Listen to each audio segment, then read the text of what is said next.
Hey friends! So I forgot to post some audio of your assignment for this week, so I'm going to post it here now so you know what you're doing today. So for this week, friends, we're not going to be on Zoom. You're going to be working independently. I want you to go to your activities page and click on week 3 and 4. Let's click View Original so we can see the details. So last week, friends, was week 3. We were practicing patterns, learning about those. We were practicing drawing lines and shapes and patterns, and you guys did a great job with that. Now this week, you're going to be learning all about patterns. So let's read this slide together. Patterns are used in wood carvings from a place called Oaxaca, Mexico. That is right down here, right below us, south of the United States. The repeated lines, shapes, and colors make the animals look spectacular. Let's look at some of the pictures here. Look at how detailed these pictures are of these animal sculptures. Look at how many patterns they are. I think these patterns make these animals look really detailed and beautiful. So did you know that many years ago, people in Oaxaca, Mexico started carving sculptures of these animals to give to their children to have for toys? And that's kind of changed to today, where they actually sell these beautiful sculptures to make money. Let's look at another artist. Ooh, this artist, her name is Heather Galler. She uses patterns to make her paintings of animals more exciting. Look at each of these animals. Look how beautiful those patterns look. Which painting is your favorite? Think about in your head which one you like the best, and think about why you like that painting the best. Share with someone in your family or someone at home which painting you like the best. All right, so we have learned a lot about patterns. Here are our goals. I can create a drawing of an animal with patterns. So let's talk about how we're going to do that today. Think of an animal that you can draw. Create a pencil drawing of this animal on a sheet of paper. You can use the white construction paper from your art bag to draw on. Use the helpful animal drawing videos on the next slide to click on if you need to see a video about how to draw an animal. Those will help you.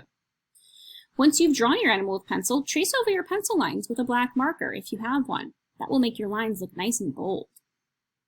Use crayons or markers or colored pencils or even the oil pastels in your art bag to add different body parts to the animals. To add different patterns to the body parts of the animals. Color carefully as you work so that your patterns are easy to see. If you have extra time, color the patterns in the background. Look at this final work of art, friends. Look at how they're adding lots of different types of patterns to the animal. Line patterns, shape patterns, and color patterns. This looks great. Let's take a look at the next slide.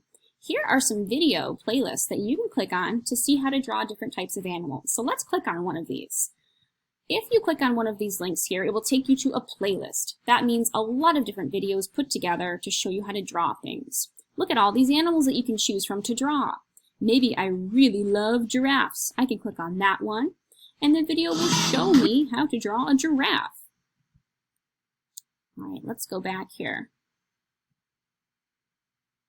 All of these playlists have different types of animals that you can draw. Each of the playlists is a different YouTube channel that has different animal drawing videos. I love this one, Art for Kids Hub, because they have really easy drawings that you can copy, and they go really slow, so you can have time to catch up, and they add a lot of color details too. So when they start to add the color details, maybe you can stop, and then that's when you can start to add your patterns.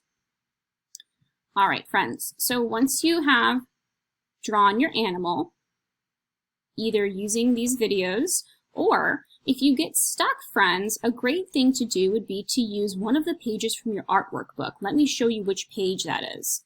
In your artwork book, you have a page with a turtle on it. So if you're really just having a hard time drawing an animal, you can use this turtle page, and you don't have to draw an animal. You can just use this one. This is page number 8. Look at the turtle here.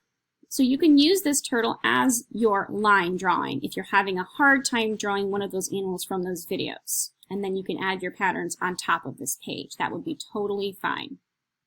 All right, friends, let's see. Here's our last slide. Once you finish your animal, post a picture of your animal right here. Take a picture with your iPad and add it to your assignment. Then you can also post a video right here of you talking about your animal. Talk about what you created and how you created it. Talk about how you used patterns and lines and shapes, and tell me what types of patterns you used in which spots. All right, friends, I cannot wait to see your final art. Let's get started.